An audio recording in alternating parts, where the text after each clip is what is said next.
Video ini direkam pada tanggal 31 Mei 2023.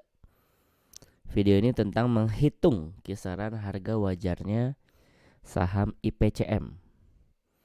Menghitungnya menggunakan proyeksi dividen 2024. Di luar saham IPCM ini saya sudah bikin bocoran saham-saham yang layak invest. Berstatus layak invest karena memenuhi 3 kriteria penting. Fundamentalnya mewah, valuasinya murah, dan prospeknya cerah. Kalau Anda lagi buru-buru, Anda bisa ambil sekarang juga bocorannya. Link akses bocoran saham-saham layak investnya saya taruh di deskripsi. Kalau Anda lagi lowong, ambilnya nanti aja selesai nonton video ngitung valuasi saham IPCM ini. Tadi saya bilang saya menghitung kisaran harga wajar itu menggunakan proyeksi dividen 2024. Proyeksi itu artinya nebak yang menggunakan data. Jadi bukan sekedar nebak. 2024 artinya kegiatan yang dilakukan di 2024. Dividen itu apa? Gini, IPCM itu kan sebuah perusahaan ya di bidang ini transportasi pelabuhan. IPCM itu kan jalanin bisnis. Bisnis kan ngasilin keuntungan ya. Pas untung itu keuntungannya dibagiin nggak kepada para investornya? Keuntungannya dibagiin nggak kepada pemegang sahamnya? Atau cuman keuntungan doang tapi masuk kantong perusahaan doang? Oke, contoh ya 2019 dia punya keuntungan Rp17 per lembar saham. Dari 17 dia bagiin nih 12 ke investornya, ke para pemegang sahamnya. 12 itu 69%-nya dari 17. 69% itu disebut DPR. Jadi ngomongin dividen, simpelnya ngomongin DPR. Oke, kita lanjut ya. 2019 DPR-nya 69%. 2020 80%, 21 80%, 22 dibaginya di tahun 2023. Ini keuntungan 2022 akan dibagiin di tahun 2023 ini. Jadi yang ini kita skip aja ya. Oke. Sampai sini saya harap Anda udah paham nih apa itu dividen dan apa itu DPR. Sekarang untuk kita bisa dapat kisaran harga wajar, harga murah, wajar, dan mahalnya saham IPCM ini, kita butuh ngerjain 2 PR. Satu, proyeksi labanya. Yang kedua, proyeksi DPR-nya. Cuman sebelum kita mulai ngitung harga wajarnya IPCM ini, mumpung Anda masih nonton, saya percayakan ke Anda untuk tekan tombol like dan subscribe. Thank you sebelumnya. Mari kita kerjakan PR pertama, yaitu proyeksi DPR. Proyeksi laba dulu ya. Oke. Q1 ke Q4 di tahun 2023 berapa perubahannya? Oke, untuk melakukan proyeksi kita pakai bantuan data 4 tahun terakhir. 2019 ya. Q1 ke Q4 dia naik 248%. 20 Q1 ke Q4 naik 148%. 21 Q1 ke Q4 naik 314%. 22 Q1 ke Q4 naik 300%. 2023 Q1 ke Q4 berapa?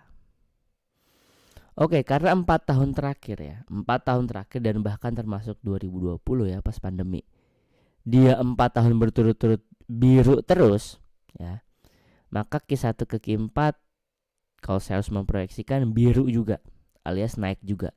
Tinggal mikirin naiknya berapa persen gitu ya. Oke, di sini yang tertinggi 314% ya. Yang ngitung valuasi saya nggak mau pakai yang bagus-bagusnya. Jadi 314% saya nggak pakai. Oke, karena ketinggian. Apalagi kalau pakai di atas 314%. Enggak saya pakai nih 314%. 148% juga saya nggak pakai, ini yang terendah. Dan ini pas pandemi. Wajar mungkin ada yang berkurang operasinya, pengirimannya ya, namanya pas lagi pandemi kan, pelabuhan mungkin terhenti, beberapa project, beberapa klien. Jadi saya nggak pakai juga 148.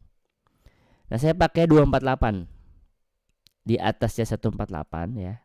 Ini kan 148 pesimis, 314% kan terlalu optimis ya. Saya pakai 248%. Oke.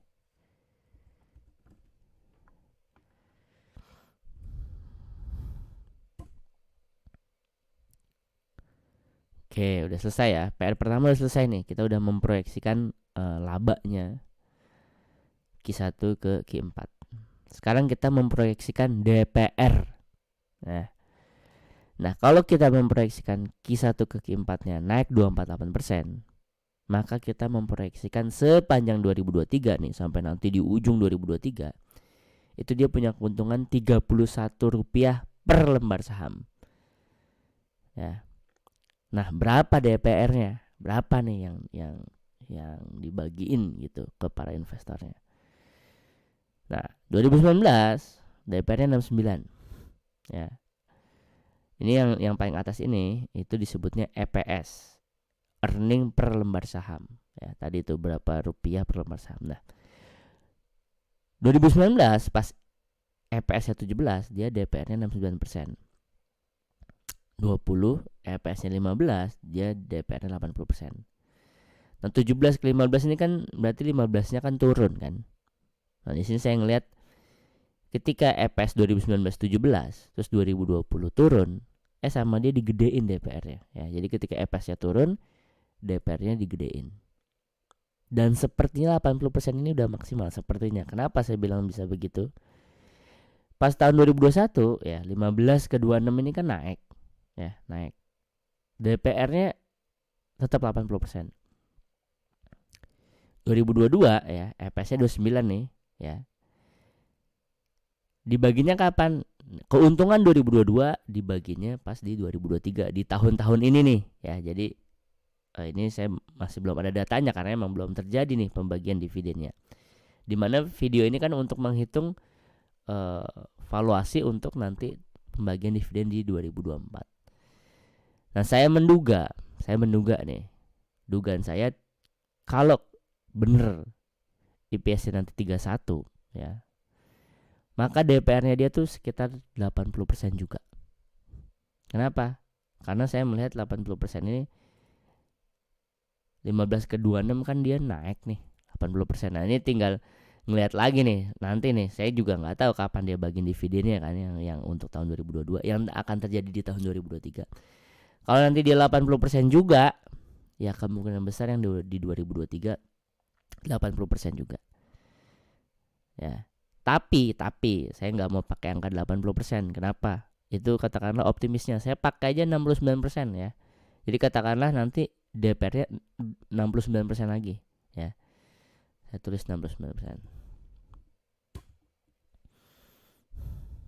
Nah, udah.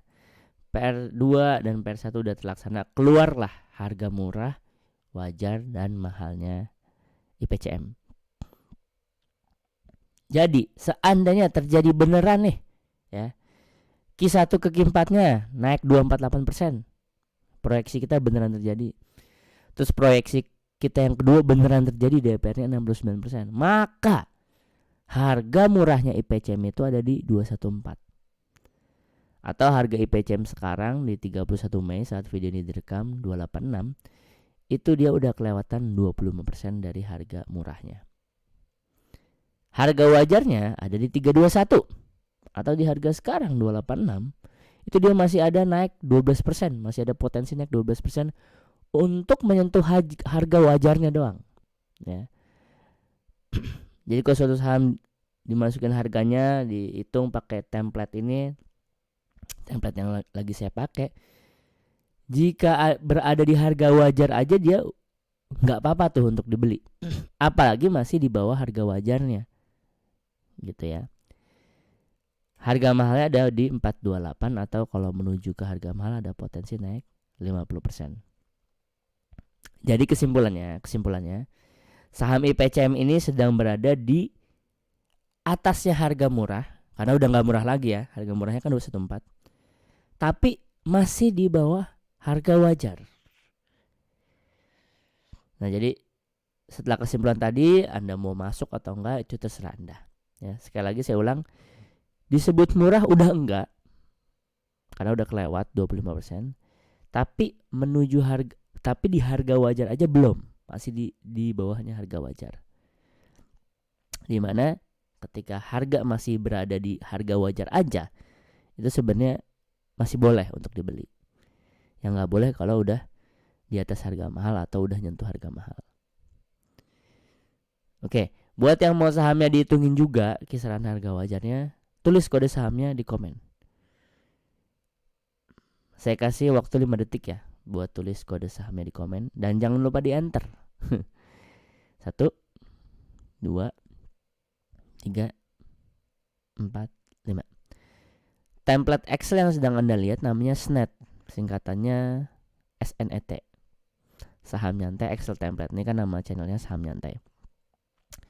Kalau Anda punya SNET, setidaknya 2 manfaat ini nih yang Anda dapetin. 1, Anda bisa ngitung harga wajar saham-saham Anda yang lainnya secara mandiri, seperti yang baru Anda tonton langkah-langkahnya. Proyeksi DPR, proyeksi laba, terus proyeksi DPR. Udah. Yang kedua, manfaat yang kedua, Anda nggak gampang FOMO atau gampang kena fear. Karena Anda jadi tahu nih kisaran murah, wajar, dan mahalnya suatu saham tuh ada di harga berapa gitu. Link info dan pembelian SNET saya taruh di deskripsi. Nah, SNET tadi penawaran berbayar, sekarang penawaran gratisannya. Penawaran gratisannya yang udah saya sampaikan bahwa saya punya bocoran saham-saham yang bagi saya layak invest, berstatus layak invest karena fundamentalnya mewah, valuasinya murah, dan prospeknya cerah. Link akses bocoran saham-saham layak investnya saya taruh di deskripsinya juga. Taruh di deskripsi juga. Jadi Anda mau ambil penawaran berbayar saya atau mau penawaran gratisan saya, sama-sama langsung menuju link di deskripsi sekarang juga. Kurang lebihnya mohon maaf. Assalamualaikum warahmatullahi wabarakatuh.